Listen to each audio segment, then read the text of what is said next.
ziua, numele meu este Anca Negoescu. Sunt Adina Drăghici. Mă numesc Bufuș Anelis. Mă numesc Mariela Costache.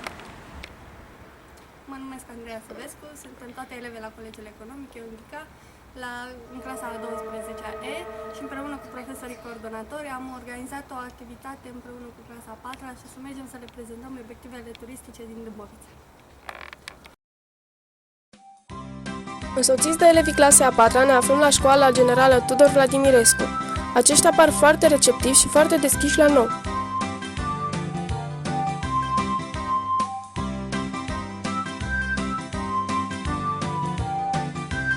Acesta este punctul de plecare pentru a vizita cele mai frumoase și cele mai importante obiective turistice din Târgoviște.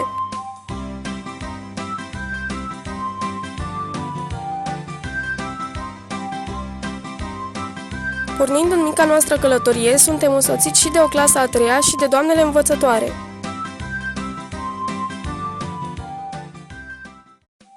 Pășind pas cu pas prin centrul plin de istorie al orașului, putem admira clădirile și stilurile arhitecturale deosebite, ajungând la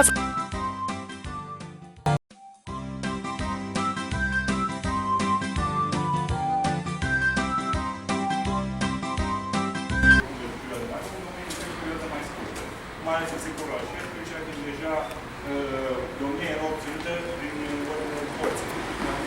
Felul care a spus pe istorie, în mare fel în vremea aceea, avea această putere de a da drept de române un individ, un domnitor, da? Din această din de poveste.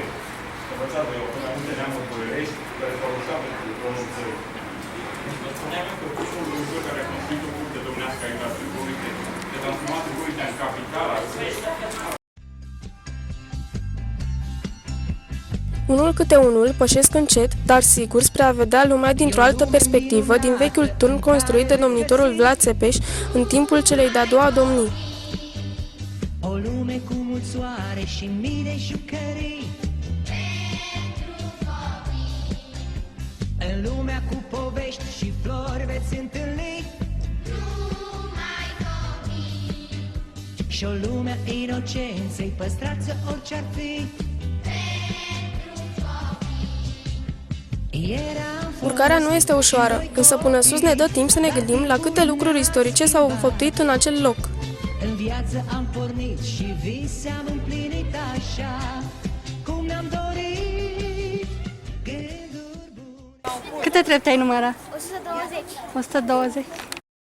De sus putem privi lumea ca niște adevărați domnitori, fiind cuprinși de măreția orașului. Numele de turn al Chindiei provine de la cuvântul Chindie, un arhaism ce înseamnă apus, perioada zilei în care soldații ce apărau turnul aveau obligația să dea semnalul prin care cele 5 porți ale orașului erau închise. După acest moment, era interzisă intrarea sau ieșirea din oraș pe tot parcursul nopții, iar locuitorii aveau obligația de a nu circula pe străzi și de a nu întreține focuri în aer liber care ar fi făcut vizibil orașul de la mare distanță.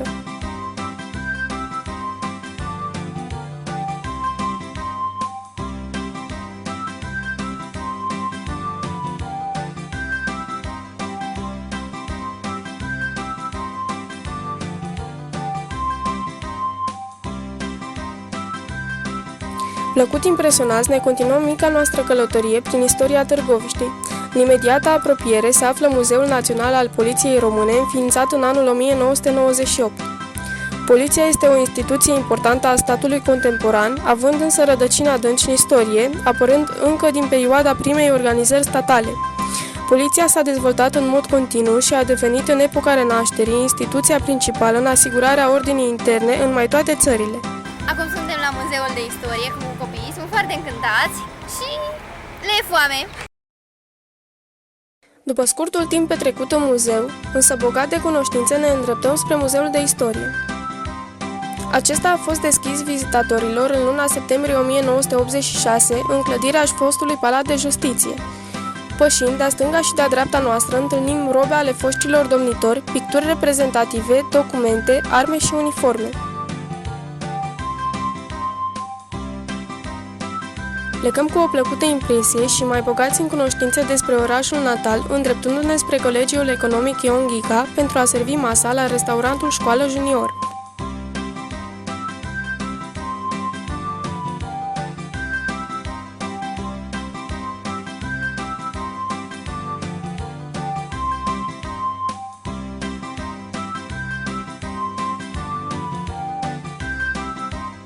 După ce am aflat atâtea lucruri noi despre istoria Târgoviștei, este timpul să aflăm lucruri noi și despre gastronomie în drumul nostru dintre muzee, făcându-ni se foame.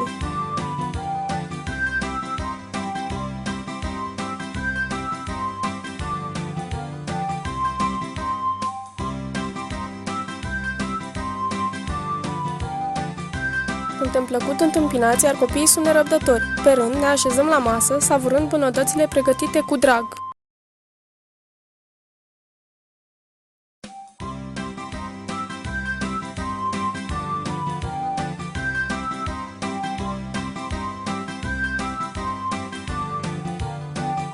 Acestea ne sunt servite de către elevii colegiului care sunt în practică. Totul este cald, bine pregătit, iar gustul este excelent.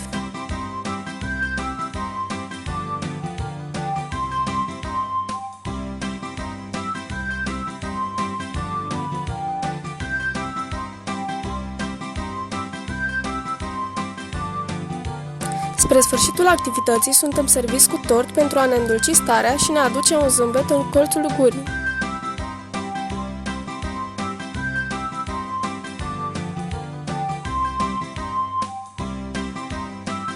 Nu în ultimul rând, dorim să aflăm părerea celor mici despre această activitate de a cunoaște mai bine Târgoviștea și să le mulțumim pentru participare.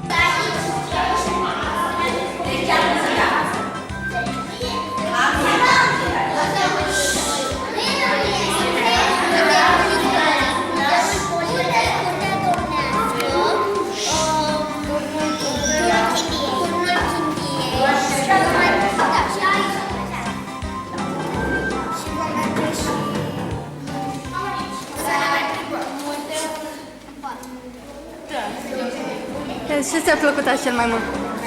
Mie mi-a plăcut mai mult Muzeul Poliției. Da? Ce ți-a plăcut acolo?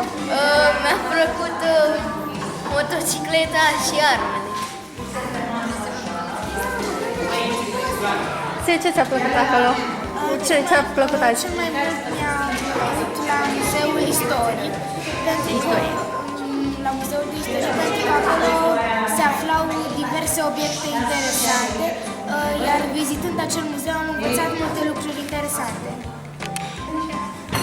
V-a plăcut la restaurant? O să mai veniți în vizită? Că mâncarea a fost foarte bună și nu a costat prea mult. V-a plăcut activitatea de azi? Da. Ce v-a plăcut mai mult?